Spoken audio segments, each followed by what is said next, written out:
सत श्री अकाल संगत जी। आप सबको साहिब श्री गुरु नानक देव जी के प्रकाश पर्व की कोटि कोटि बधाई। आज हम उनके प्रकाश पर्व पर आपको उस समय के इतिहास और फिर श्री गुरु नानक देव साहिब जी के आगमन पर उस इतिहास में क्या परिवर्तन हुआ, इस पर आपको विशेष जानकारी दे रहे हैं। आइए सुनते हैं। परमपिता परमात्मा ने सारी सृष्टि की रचना की और उस सृष्टि में खुद अपना निवास कर लिया।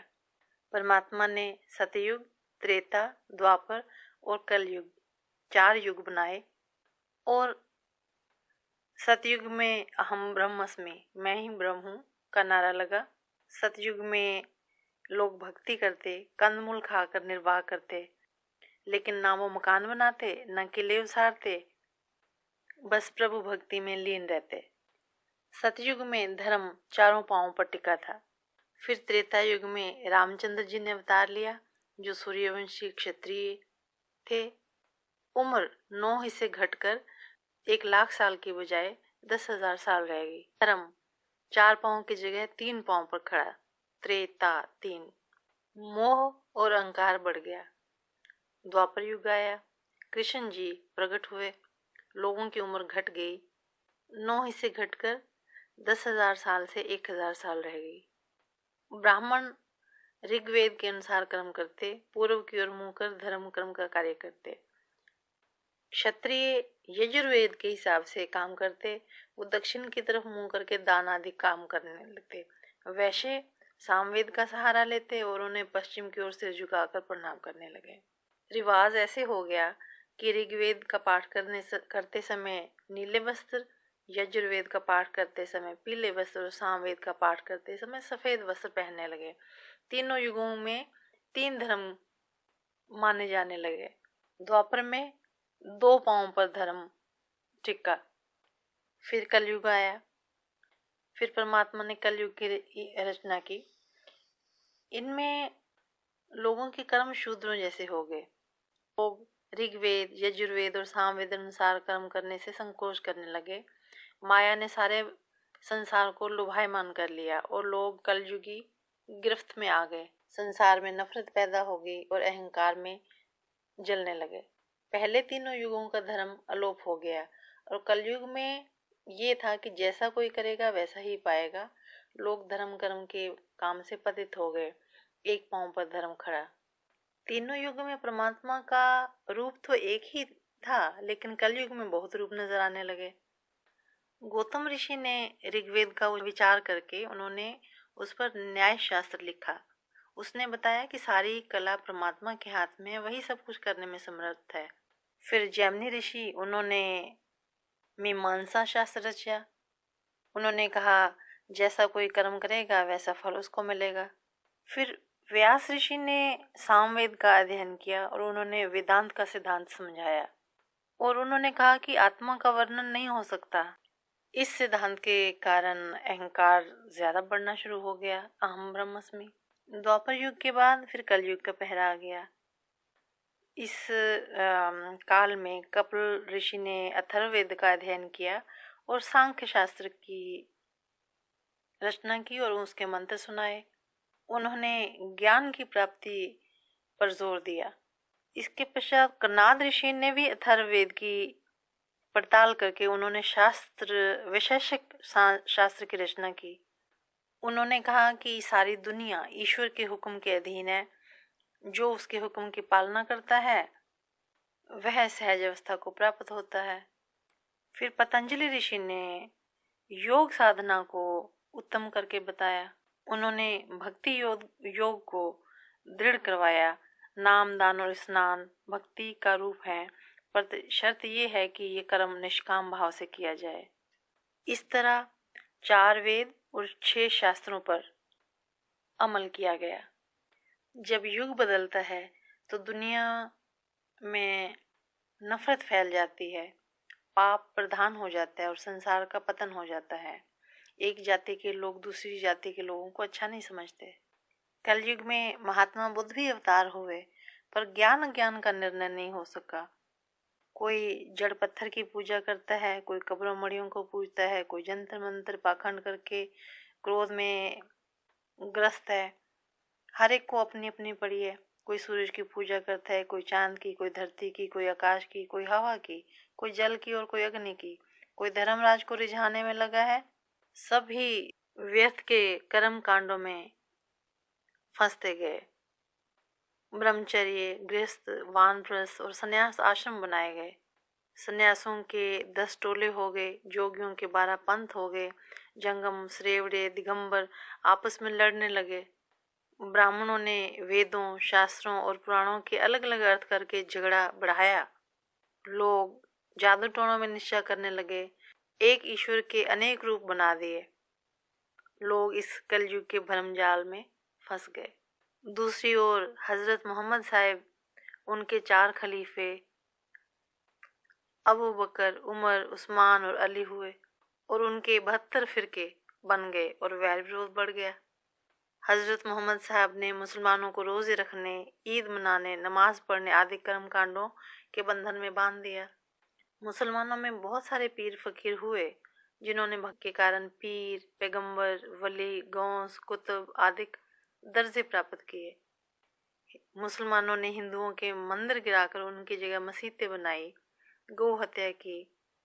मुसलमानों का गैर मुसलमानों से झगड़ा, सो दुनिया पर पाप का बोलबाला हो गया। हिंदुओं की 4 जातें बन गई और मुसलमानों के 4 मजहब प्रचलित हो गए और दोनों यही कहने लगे कि हमारा धर्म अच्छा है। इस तरह अहंकार करने से दूसरे धर्म की निंदा करके नफरत बढ़ा ली। दोनों ने अपने अपने धर्म ग्रंथों की शिक्षाओं को नहीं माना, ना पढ़ा, ना समझा, मोह और लालच में फंस गए और उनका 84 लाख योनियों में आने जाने का सिलसिला ना खत्म हुआ। दुनिया में पाप इतना बढ़ गया कि धरती को अपने सींगों पर उठाने वाला धर्म रूपी बलद बहुत कमजोर हो गया। वो एक पांव के बाहर खड़ा था। धर्म ने उस परमात्मा से पुकार की और उस परमात्मा ने धर्म की फरियाद को सुनकर गुरु नानक देव जी को संसार में भेज दिया। गुरु जी ने हिंदुओं के 4 वर्ण और मुसलमानों के 4 मजहब को एक किया, नम्रता सिखाई, भाईचारा सिखाया, सतनाम का मंत्र सुनाकर कलयुग के लोगों का बेड़ा पार किया। सतगुरु नानक प्रगट्या, मिटे धुंध जग चानन हुआ। जब गुरु नानक देव जी ने अवतार धारण किया तो अज्ञान रूपी अंधेरा दूर हो गया और ज्ञान रूपी प्रकाश फैल गया। ज्यों कर सूरज निकलया, तारे छपे, अंधेर पिलोआ। जैसे सूर्योदय होने से अंधकार विलीन हो जाता है। सिंह बुके मृगावली, पन्नी जाए न तीर तरोआ। जैसे शेर की गर्जना करने से हिरणों की डालें भाग जाती हैं, उसी तरह गुरुजी के सामने पखंडी साध ना टिक सके। जहाँ जहाँ गुरुजी गए वहीं पूजा का स्थान बन गया। घर घर में धर्मशाला बन गई, घर घर में प्रभु का कीर्तन होने लगा और कलयुग में वो आप प्रकट हुए। गुरु नानक देव जी के अवतार समय हिंदुस्तान गुलामों का गुलाम हो गया था। धोखाधड़ी, ठगी, फरेब, चालाकी, मकारी का बोलबाला था। उस समय की हालत को गुरु नानक देव जी ने खुद लिखा है। राजेसी मुकद्दम कुत्ते, राजे खुद प्रजा को खा रहे थे और जो अहलकार थे उनके कुत्तों की जैसी दशा हो गई थी। हर तरफ पाप का बोलबाला था। गुरु नानक देव जी लिखते हैं, कल काती राजे कसाई, धर्म पंख कर उड़ रहा। धर्म तो उड़ चुका था, कूड़ अमावस, सच चंद्रमा, दिसे ना ही कह चढ़िया। धार्मिक कार्य केवल दिखावे के लिए रह गए थे। आंट से तीन नाग पकड़े, सूझते तीन लो, मगर पाछे कछ न सूझे, ए पदम अलो। कुछ पखंडियों ने कहना शुरू कर दिया कि मुझे तीनों लोग दिखाई देते हैं। तो एक बार गुरु नानक देव जी ने बहुत अजीब कौतक रचा। वो सामने पंडित ने अपना लोटा रखा हुआ था, उसमें पैसे डालते थे। वो कहते थे कि हम श्री शिवपुरी में जाएंगे और वहां से वापस आएंगे। आंखें बंद करके बैठ गए। गुरु नानक देव जी ने वो गडवा उठाकर उसकी पीठ के पीछे रख दिया। जब उसने आंख खोली तो बहुत गुस्से में आया और गुस्से में बोला, कौन मेरा लोटा उठा के ले गया? तो गुरु नानक जी हंस के बोले, पंडित जी याद करो, कहीं शिवपुरी में तो नहीं रह गया? पंडित होरा ने अखियां खोलियां जा, गडवा दिसया ना फिक्र पै गया। गुस्से नाल बोलिया, कौन है वो मेरा गडवा जो चुक के ले गया? गुरु जी हंसे, पंडित जी करो चेते, किते शिवपुरी विच तो नहीं रह गया। अगर वो हरिद्वार में गए, लोग सूर्य को जल चढ़ा रहे थे, गुरु नानक देव जी ने उल्टी तरफ जल चढ़ाना शुरू कर दिया। तो उन्होंने पूछा, आप क्या कर रहे हो? तो गुरु जी ने बोला, आप क्या कर रहे हो? बोला, मैं हम तो सूर्य देवता को जल चढ़ा रहे हैं। तो गुरु नानक देव जी बोला, मैं अपने खेतों को जल दे रहा हूँ। अगर तुम्हारे करोड़ों मील दूर सूर्य को जल जा सकता है तो मेरे खेत तो कुछ 100 किलोमीटर ही दूर है यहाँ से। तो इस तरह उनको भ्रम से दूर निकाला। उस समय मीडिया वाले साधन तो थे नहीं, पैदल जाना पड़ता था, और जहाँ जहाँ लोगों का किसी कारणवश इकट्ठ होता, वहां पहुंचकर अपनी बात उनको समझा देते। ऐसे ही जब जगन्नाथपुरी में गए तो पंडितों ने कहा कि आप हमारे साथ जगन्नाथ की आरती कीजिए। उन्होंने कहा ठीक है। थाली में दिल धूप बत्ती जगाकर, दिए जगाकर जब जगन्नाथ की मूर्ति के सामने आरती घुमानी शुरू कर दी तो गुरु नानक देव जी दरवाजे पे खड़े होकर उस अनंत की आरती में लग गए। तो उन्होंने कहा कि आपने हमारे साथ आरती नहीं की। गुरु नानक देव जी ने कहा, मैंने तो जगन्नाथ की आरती की है। तो उन्होंने बोला, जगत का नाथ जो इतना विशाल ब्रह्मांड, खंडों ब्रह्मांडों का मालिक है, उसकी आरती ऐसे? तो उन्होंने आरती उच्चारण की, गगन में थाल रो चंद दीपक बने, तारका मंडल जनक मोती, धूप मलयान लो पवन चवरो करे, सगल बन राय फुलंत ज्योति। सो उन्होंने कहा कि मैंने आकाश को थाल बनाया है आरती के लिए, और सूर्य और चंद्रमा उसमें दीपक सजाए हैं। मलय पर्वत से आने वाली हवा मैंने धूप जलाई है, पवन चवर कर रही है उस आरती के लिए। तो इस तरह से उन्होंने लोगों को उपदेश दिया। एक बार किसी ने रविंद्रनाथ टैगोर से पूछा कि आपने नेशनल एंथम लिखा है, आप एक इंटरनेशनल एंथम भी लिखिए।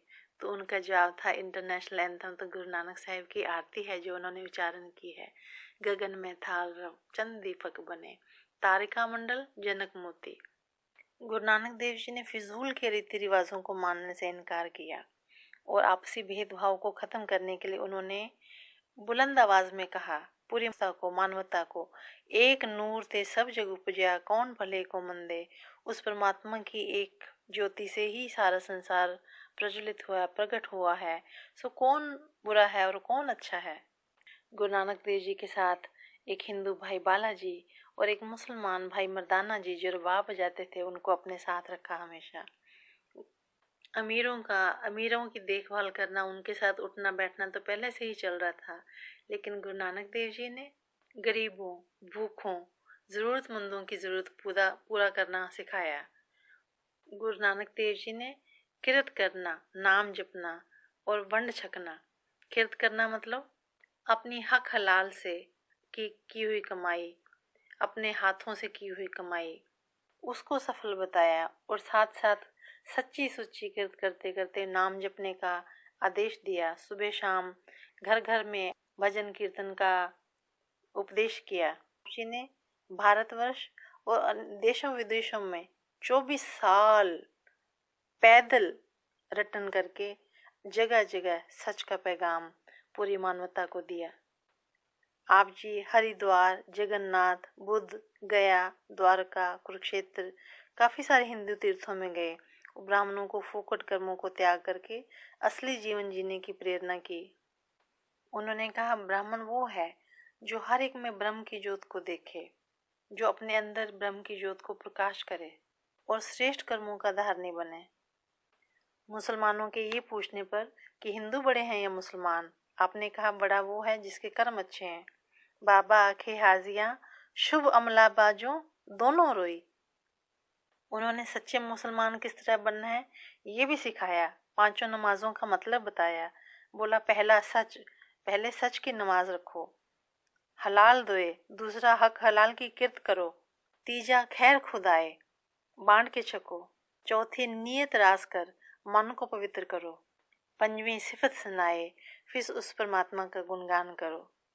करनी कलमा आख के ता मुसलमान सदाए, जैसे श्रेष्ठ कर्मों का कलमा पढ़ोगे तो खुदा तुम्हें रहमत की निगाह से देखेगा।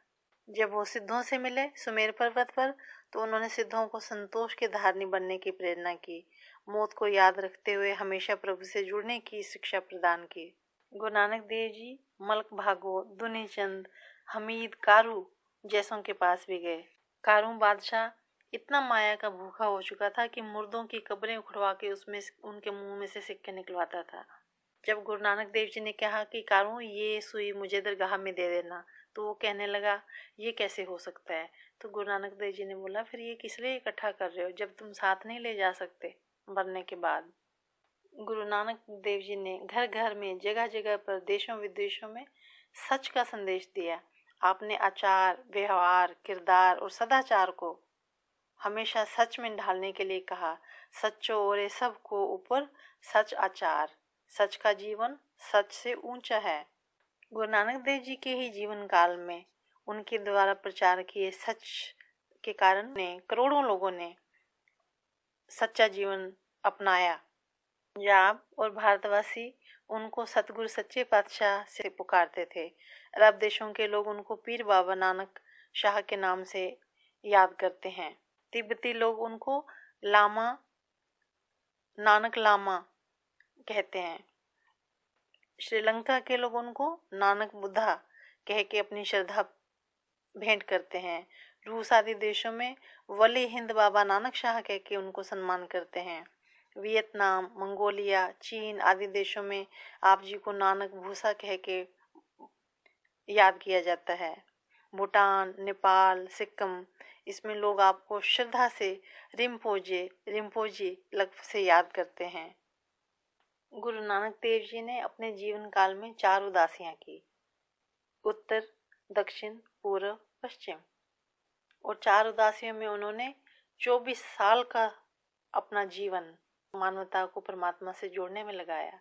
और वो भी कैसे? पैदल चलकर जंगलों, बीड़ों, दुर्गम मार्गों पर कई दिन लगातार चल के बिना भोजन बिना पानी उस प्रभु परमात्मा से जोड़ने के लिए चलते रहे। क्या हिंदू, क्या मुसलमान, क्या राजा, क्या रंग उनके मुरीद होते गए। आज आप पूरे संसार में जहाँ जहाँ लंगर देख रहे हैं, जहाँ जहाँ फ्री कम्युनिटी किचन देख रहे हैं, ये गुरु नानक साहिब की देन है। उन्होंने ऊंच नीच जाति के भेदभाव को दूर किया। भाई बलवंत जी कहते हैं, नानक राज चलाया सच कोट सतानी नींव दे। गुरु नानक देव जी ने प्रभु परमेश्वर की पातशाही कायम की और सच का किला उसारा, जिसकी नींव बहुत मजबूत रखी। उन्होंने अपने समय के हुए बादशाह बाबर को जाबर कहा और उसके कहलकारों को कुत्ते कहकर पाप की बारात जो वो काबुल से लेकर आया था कहा। चौथे गुरु रामदास जी कहते हैं गुरु नानक साहिब की उपमा में, तेरे कवन कवन गुण कह गावा, तू साहिब गुणी निधाना, तुमरी महिमा बरन ना साको, तू ठाकुर ऊंच भगवाना। पंचम पातशाह गुरु अर्जन देव जी फरमाते हैं, सब ते वड्डा सतगुरु नानक जिन कल राखी मेरी। कलयुग में जिन्होंने मेरी पत रख ली। जैसे आजकल डॉक्टर ट्रांसप्लांट करते हैं, ऑर्गन ट्रांसप्लांट करते हैं, किसी की किडनी एक से निकाल के दूसरे में डाल दी। गुरु नानक देव जी परमात्मा के जो एनलाइटेड बीइंग होते हैं, वो अपनी ज्योत को एक से दूसरे में कैसे ट्रांसप्लांट करना है वो बखूबी जानते हैं। गुरु नानक देव जी ने अपनी ज्योत भाई लहना जी दूसरे गुरु अंगद जी में ट्रांसफ़र कर दी और उनको गुरुता गद्दी सौंप दी। जो 10 गुरु साहिब से वान से होती हुई वही ज्योत आज गुरु ग्रंथ साहिब जी में विराजमान है। गुरु नानक देव जी का जन्म 1469 ईस्वी में हुआ। लगभग 70 साल की उम्र होने पर सन 1539 में उन्होंने अपनी ज्योत गुरु अंगद देव जी में ट्रांसफ़र करके आप ज्योति ज्योत गुरु साहिब के प्रकाश पर्व पर एक बार आपको पुनः बधाई। बोलो जी वाहेगुरु, धन गुरु नानक।